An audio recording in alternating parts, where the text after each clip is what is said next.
정말 얼마만인지. 반갑습니다. 잘 지냈어요? 저희 지금 요즘에 진짜 불만을 쓰고 왜? 쉽지 않은 것 같아요. 글을 쓸수록 더 불안해지고 그래서 쓰기가 뭐 치유가 된다 뭐 이러더니 치유는 개꿀. 불안감? 건들고 있어요. 불안감 증폭시키는.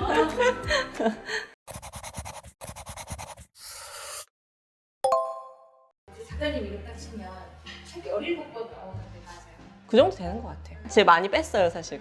같이 걸을까? 세상의 모든 위로 하고 싶은 대로 사도 괜찮아? 괜찮아 어린이 되는 법은 잘 모르지만 사실 이 말 듣고 싶었어? 지금 그대로도 괜찮아 해서 7권이 나와 있어요. 아, 에세이 작가로 살아야겠다 이런 욕심이 있으셨나요? 아니요. 분야를 딱 에세이로 정해야겠다라고 결심한 적은 한 번도 없어요, 인생에서. 14살 때 시를 시작으로 최초의 글쓰기가 시작이 됐고 첫 책이 나오기까지 되게 우여곡절이 많았는데 저 25살에 딱 보니까 제가 진짜 하고 싶은 일을 안 했더라고요. 어떻게 책을 써? 막 나 따위가 작가? 작가 진짜 대단한 사람이 되는 거 아니야? 막 이런 생각을 했었는데 당시에 이제 제가 이력상으로는 900번 넘는 입사 지원을 했고 직업을 10개 넘게 가졌고 사업을 했다가 실패해서 빚을 열심히 다 갚고 나서 제로에 있는 상태였었어요. 그러면 투고해서 한 번 더 거절당해도 전혀 상처가 아니네 이런 생각이 들어서 한 40군데를 이제 적어왔어요. 서점에 가서 한 땀 한 땀 이메일 주소를 적어서 출간 기획안 2장 그리고 안 될 줄 알았어요. 당연히. 근데 진짜 신기한 게 2군데 출판사에서 출간을 하자고 제안이 왔고 당시에 8%의 인세를 받으면서 이제 첫 책을 출간을 했고 그 책이 또 되게 좋은 반응을 얻었어요. 감사하게도. 그래서 작가 생활이 시작이 됐죠.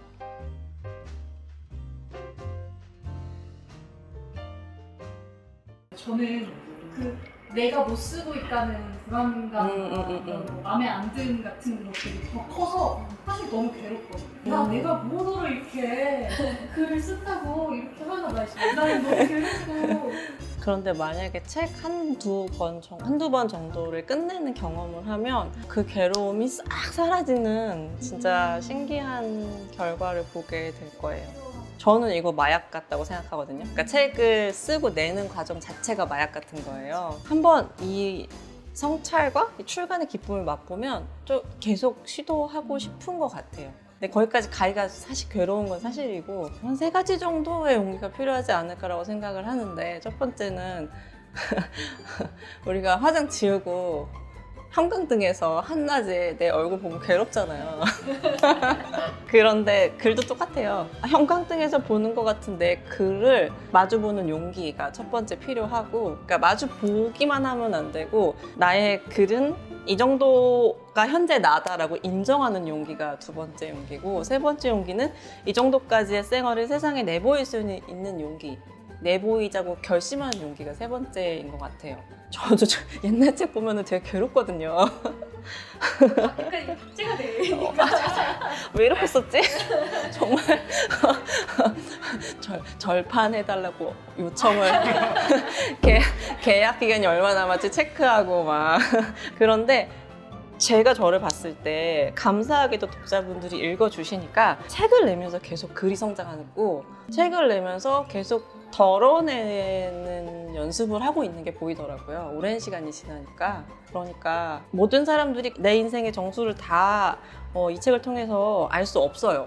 일단 그게 첫 번째야. 몰라. 그리고 난 그걸 책에 못 담아. 내 인생이 얼마나 긴데. 다만 그냥 한두 가지라도 잘 담자. 딱 그것만 정해주자라고 생각하면 오히려 책 쓰기가 조금 더 방향이 쉬워질 거예요. 선택과 집중이라고 하잖아요. 쓰는 중에서 끼리 세상에 나가요. 이런 얘기를 왜 굳이 사람들이 시간과 노력과 품을 들여서 내 글을 왜 그러니까 저 역시도 그런 생각을 해요. 이 글을 내보여도 될까? 이 정도 써도 될까? 이런 글들을 독자분들이 공감해 주실까? 그거는 계속 가지고 있는 마음인 것 같아요. 그럼에도 불구하고 써내려고 하는 것도 좀 용기인 것 같고요. 에세이가 좋은 거는 나의 이야기를 할 수 있어서 좋은 거잖아요. 근데 저는 이제 쓴다는 건 나와 대화하는 것이라고 생각해요. 오늘 나한테 말하는 거죠. 오늘 너 기분이 어때? 너 뭐 좋아해? 너 뭐 먹었어? 이 돼지빵 되게 귀여웠네. 어떻게 이런 돼지빵을 발견했니? 이러면서 그런 것들을 그냥 소소하게 기록하시는 거예요. 나의 취향에 대해서 알아가고 나랑 친해지고 나랑 대화하고 그걸 모아서 남한테 보일 수 있는 글로 조금씩 살을 앞뒤로 붙여내는 게 에세이라고 생각해요. 사람들의 시선 의식하지 말고 나를 위해서만 한번 써보는 거죠.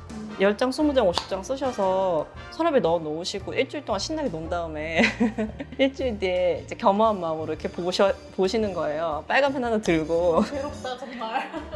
술 먹지 말고 고칠 게 당연히 보이잖아요. 그거 한 3번만 해보시는 거죠. 아마 그 정도 해보시면 되게 읽을 만한 글이 나올 거예요.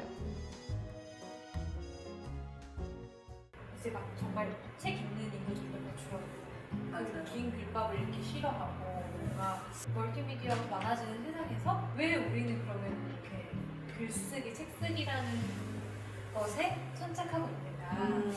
어려운 일인 것 같습니다. 일단 박수 한번 쳐줘야지. 이 어려운 일을 시작하려고 이 고된 일을 시작하는. 저희가 성공을 해서 이 박수가 수고로 사용돼야 될 텐데. 아 이게 책을 내야지 방송이 나오잖아요. 처음은 좋아. 이 영상은 처음이라도 해야지. 영원히 묻힐 수도 있는 건가요? 맞아요. 작가님 가져다 쓰시면 돼요. 아니 괜찮아요. 전 제 얘기가 좋아요. 책을 왜 내고 싶어요? 제가 가지고 있는 이야기들, 저를 만든 이야기들이 타인과도 분명히 접점이 있을 거라고 생각하기 때문에 내기 그거를 아주 명확하게 어떤 한마디 말로 표현할 수 있는 제목에서 이렇게 딱 끌어당길 수 있는 마케팅 포인트라고 추려본다면 그럼 잘 모르겠어요. 근데 사실은 제목 같은 것도 처음에 정해진 게 끝까지 가는 경우가 잘 없고 마케팅 포인트도 그냥 공백님께서 공백님만의 색깔로 보내면은 판단은 출판사분들이 하시는 거기 때문에 공백님이 미리 다 판단하시고 결론 내리실 필요는 없는 것 같아요. 우리가 가지고 있는 문제점 중에 하나가 너무 책을 많이 읽었어요. 그래서 너무 내 책에 대한 기대치가 높아. 너무 높아. 근데 내 책은 내가 읽은 책이 될 수 없어. 절대 될 수 없어. 첫 책은. 맞네요. 거기에 대한 기대치부터 일단 좀 내려놓고 투고하고 내보는 걸 경험하고 싶은 거잖아요. 현재까지의 생각만 적어 보내시면 출판사의 훌륭하신 직원분들께서 의견이라는 거 주실 거예요. 제목이건 원고건 마케팅 포인트건 내 선에서 완벽할 수 없어요. 그때 한번 의견을 구해보자. 에디터 분들은 훌륭한 분들이시다. 안 받아줄까봐 그러면 되게 많아. 그 훌륭한 분들이 거절하는 나는 100군데만 일단 넣어보자라는 생각으로 시작해보세요. 100군데. 네. 100군데에서 안 되면 200군데 넣자. 200군데에서 안 되면 300군데 넣자라고 생각해서 시작해보시면은 생각보다 100군데 안에서 연락이 많이 오실 거예요.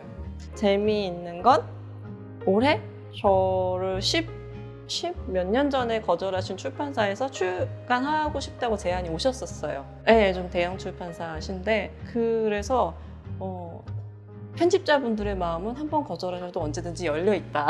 왜 뭐가 부족해요? 물어보면은 대답 다 해주시잖아요. 그러니까 조금 더 많이 시도해보시고 좀 더 많은 시장성이 있을 것 같은 책을 한번 만들어 보시면 좋을 것 같아요.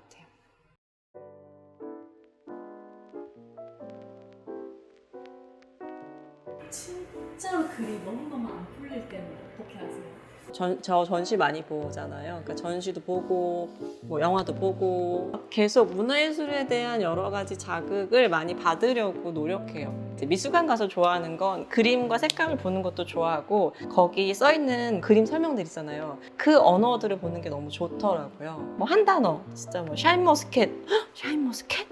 샤인머스켓 내가 언제 먹었더라? 샤인머스켓 먹으면서 무슨 일 있었지? 그날 누구를 만났지? 그날 내가 생각이 어땠지?부터 이제 시작을 하는 거죠. 그리고 저는 어떤 기간에는 글을 안 쓰고 통으로 비우는 기간이 있거든요. 네, 왜냐면은 책 한 권을 이렇게 내면은 진짜 다 빠져나간 기분이 들 때가 있어요. 그러니까 모든 언어가 다 휘발된 느낌? 휘발됐으니까 이제 쓸 말이 없잖아요. 그리고 지금 이제 최근의 이야기를 또 쓴다면 감정이 같으니까 그래서 진짜 몇 달을 작정하고 채워요. 계속 채워요. 그러다 보면 또 글감이 나오더라고요. 만약에 제가 이 프로젝트를 혼자 했으면 네. 뭔가 잘 팔리는 책, 뭔가 막 이런 얘기를 담았을 것 같아요. 근데 공백님이랑 있으면서 그 균형이 맞는 거예요. 저는 제 얘기만 쓰거든요. 팔리고 말고 저는 그냥 거의 독립출판 수준으로 판매량을 고려 안 하고 제 얘기만 막 쓰는 걸 생각했고 찌라님이 저랑 완전 반대 성향이에요. 근데 사실은 책이라는 결과물이 아니면 그 두 가지가 다 담겨 있어야 되는 거니까 지금 우리 이 대화 속에서도 팔리는 책에 대한 것과 나라시려로서의 책 쓰기가 계속 충이되고 그런 게 있는 것 같아요. 근데 팔리는 책이라는 건 내기 전부터 알 수 없잖아요. 어떤 책이 팔릴지는 모르는 거고 진짜 잘 팔릴 거 하고 냈는데 안 팔리는 책도 되게 많고 이게 왜 떴지? 라고 의문스러운 책도 많은 것 같아요. 그래서 당연히 팔리는 책을 쓰는 게 좋지만은 제 입장에서는 팔리는 책을 쓰려고 노력했을 때는 글이 되게 안 써졌어요. 그리고 글쓰기가 주는 기쁨으로 되게 썼을 때는 글이 잘 써졌어요. 그 차이가 좀 있는 것 같아요. 제가 그냥 전 인생에 걸쳐 가장 많이 들었던 얘기야. 야, 너무 인디 아니야? 이거 그게 팔리겠어? 야, 팔리는 걸 써야지. 그런 건 안 팔려였거든요. 글에 대한 주제를 얘기할 때도 제가 가장 먼저 들었던 피드백이 그거였어요. 야, 팔리는 걸 써야 되지 않을까? 근데 그럼 팔리는 글은 뭔데? 모르겠어요. 그런 말 해주는 사람들은 팔리는 글이 뭔지를 대답해줘야지. 그런 말 안 할 거면 그렇게 말하지 말라 그래요. 내 삶에 상처 주지 말라고 해. 팔리는 글이 뭔데? 뭐예요 대체? 저 좀 팔아봅시다. 저 알려주세요. 저는 그렇게 팔릴 줄 모르고 썼기 때문에 이 그렇게까지 많이 사랑을 해주실 줄은 진짜 꿈에도 모르고 출간을 했어요. 이게 팔릴까? 이런 이야기를 써도 될까? 나 너무 욕먹지 않을까? 뭐 이런 두려움으로 냈던 책이 하고 싶은 대로 살아도 괜찮아 였기 때문에 그렇게 좋아해 주시는 걸 보면서 저 역시도 감사하고 고민하죠. 팔리는 글은 무엇일까? 쓰고 싶은 대로 써도 괜찮아. 쓰고 싶은 대로 써도 괜찮아.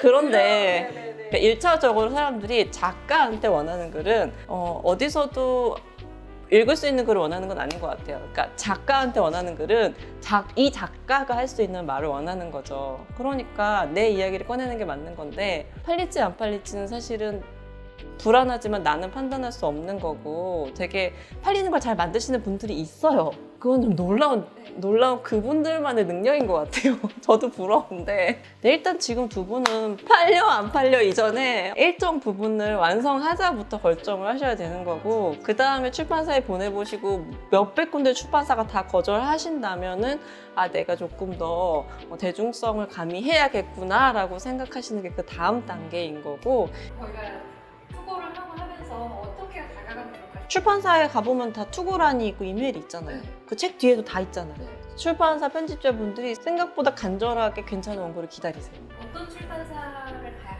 할까? 나는 여기 출판사에 나온 책이 좋은데 기억 이런 거 어떤 게 더 중요하지? 이런 거 근데 모든 걸 다 만족시킬 수는 없는 것 같아요. 한쪽 눈은 감고 내가 이 반쪽만 만족되는 것부터 시작을 하다 보면은 더 답이 나오는 것 같아요. 그래서 저 같은 경우도 자본력은 적지만 출판사에서 나온 책이 마음에 들고 에디터가 마음에 들어서 책을 작업한 경우도 있고 출판사가 주는 이미지 자체가 좋아서 작업한 경우도 있고 근데 처음에 했던 생각과 결과가 늘 동일하진 않더라고요. 더 좋은 경우도 있고 또 안 그런 경우도 있어서 그렇게까지 많이 생각하지 않고 가는 것도 좋을 것 같아요. 정말 터무니없이 큰 출판사에 넣어봐도 될까요? 당연하죠. 그것도 너무 부끄러운 거예요. 정말 터무니없이 큰 출판사도 신인 저자의 책을 내주세요. 그래요. 네. 아니 근데 사실 이런 걸 넣었어 이러면 어떡해? 근데 큰 출판사 분들도 최근에 어떤 책 한 번도 안 내신 어떤 분한테 원고 투고가 왔는데 뭐 어떤 부분이 괜찮아서 고민하고 있어요라는 말씀을 저 들은 적이 꽤 있거든요. 원고만 좋다면. 공배님은 작지만 색깔 있는 출판사 넣어도 괜찮을 것 같아요. 워낙 색깔이 있으니까. 대형 출판에 가면은 이제 많은 의사결정권자분들이 더 많아지시니까 내가 원한 것과 다른 방향으로 책이 가기도 하거든요. 어쩔 수 없이. 책이라는 것도 출판사에서 보면 하나의 상품이기 때문에. 그래서 조금 규모가 작으면 조금 더 작가 의견을 반영해 주시는 경우도 있고 아닌 경우도 있고. 주변에서 작가님으로 살면서 뭔가 시간을 내서 업무처럼 출퇴근을 하고 이렇게 하는 분은 작가님도 본 것 같아요. 일부러 훈련했어요. 원래는 이제 밤에만 썼거든요. 근데 그렇게 하다 보면은 오래가지 못할 것 같아가지고 되게 오래전에 낮에 쓰는 연습을 했어요. 또 건강상의 이유도 있고 하니까. 근데 사실은 뭐 11시부터 4시, 5시까지 쓴다고 정해놓지만 그 이외의 시간도 많이 쓰긴 쓰죠. 근데 그 시간에 집중적으로 쓰는 연습을 하다 보면 그러니까 내도 인지를 하더라고. 앉으면 아 이제 글 쓸 시간이야. 그만 놀아. 오래 훈련하면 이게 되더라고요. 그래서 낮에 작업이 잘 돼요. 그리고 저는 작가도 하나의 직업이고 노동자라고 생각해요. 그러면 공간에 지금 그 작업실로 이동하시는 거죠? 네, 작업실이 지금은 있고 원래는 주로 카페에서 많이 썼어요. 책마다 좋아하는 동네를 두세 군데 정도 동네를 정해서 그냥 그 동네에서 좋아하는 카페를 조금 다니는 편이에요. 그러니까 저는 그 공간과 사람이 주는 기분, 그러니까 기운, 그리고 언어, 들리는 언어, 색감, 뭐 향취 이런 것들 되게 민감하게 받아들이는 편인 것 같아요. 그래서 어떤 책을 쓸 때마다 동네를 바꿔주면은 저도 새롭게 자극이 되더라고요. 바다 앞에서도 많이 쓰고요. 집에서 뭔가 프리랜서가 일을 하려면 일과 그 생활이 분리되어 있는 네네. 공간이 필요하고 뭐 이제 나도 출근하듯이 출근할 수 있는 공간이 필요하다고는 하지만 사실 살다 보면 그게 안 되는 거예요. 왜냐면 근데 나는 분명히 집에서 해야 될 일들이 있고 근데 여기서 나는 또 노동도 해야 되겠죠. 그러니까 이게 막 뒤죽박죽이 된 상태에서 어쨌든 글을 써나가야 되는 거예요. 일을 해나가야 되는 거고 그게 너무 답답하더라고요. 그래서 프리랜서들은 자기 제어 장치가 없잖아요. 그래서 저는 계약하면 무조건 제주도행 비행기 티켓부터 끊는 게 저의 작업 루틴이거든요. 거기서 오늘 시작 아니요, 시작이 아니라 끝을 봐야 돼. 이 책이 끝날 때까지 몇 개월을 조금 계산을 해서 하루에 얼마까지 쓰는 약이 나오잖아요. 그러면 그 시기에 제주도에 제가 좋아하는 바닷가 앞에 있는 카페에서 이 글의 초고 퇴고를 봐야 돼요. 그래서 초고를 다 프린트해서 가야 돼. 안 그러면 여행을 못 가. 죽어랐어요. 그런 식으로 내가 되게 좋아하는 것에 대한 장치를 조금 장치가 필요하고 해줘야 되고 저는 그래서 이 방법으로 되게 오랫동안 책 쓴 것 같아요. 마감도 안 어기고. 어떻게 끊을까요, 지라님? 어떻게 계약을 먼저 해야 되는 거잖아요, 지금. 그죠? 계약을 먼저 해야 되는 거 계약을 아니에요? 하고 끊어야 되는군요. 근데 너무 좋을 것 같아요. 만약에 이제 사실 저희는 8월 네. 9월부터 이제 막 그 수고를 해서 아. 9월 안에 계획했어요. 어차피 그 기간에서 쓰는 그리고 거니까. 너무 짧다. 9월부터 투고해서 10월, 11월까지 계약 이렇게 잡는 게 나을 것 같아요. 아까 말씀하셨던 출간 기획안이랑 뭐 차랑 뭐 원고 샘플 원고까지 써보시면 A4 한 10장 넘게 나오잖아요. 그거를 가지고 많이 이제 투고해 보시고 그러면은 아주 간단하게 뭐 간단한 보상 있잖아요. 그 시기에 뭘 내가 정말 하고 싶은 뭘 하나 해주게 하는 간단한 보상을 자의적으로 걸고 그 시기까지 그 10장을 한번 써보시는 거죠. 사실은 어떤 소소한 마감에 의해서 하고 사고 싶은 것들이 있잖아요. 사야 되는 이유가 필요할 때가 있잖아요. 뭐 립스틱 같은 거라도 그때까지 걸고 그거 다 하면 사고 아니면 못 사고 그럼 갑자기 되게 사고 싶어요. 저는 사고 이유 막 만들었거든요. 뭔지 아시죠? 나는 알죠. 틀렸구나 약간. 그러니까 이런 식으로 그냥 프리랜서로 오래 살아남으려면 자의적인 자신한테 재미를 주는 장치들을 자꾸 마련해 놓으면 좋을 것 같아요.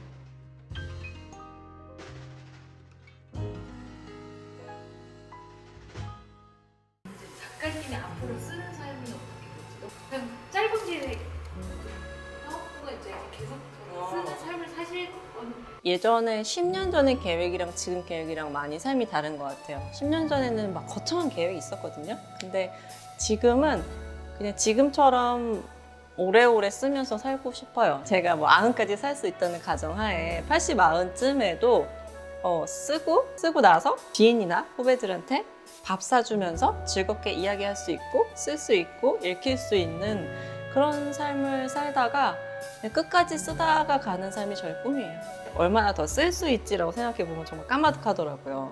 그러면 나 아직 아무것도 안 읽었네, 되게 애송이네 이런 생각이 드는 거예요. 또 쓰고 싶은 분야들이 되게 많거든요. 소설도 계속 쓰고 있고 또 다양한 이야기들을 발표하고 싶어서 나이에 따라서 자연스럽게 익어가는 글을 발표하는 작가가 되고 싶어요. 독자들이랑 같이 늙어가면서.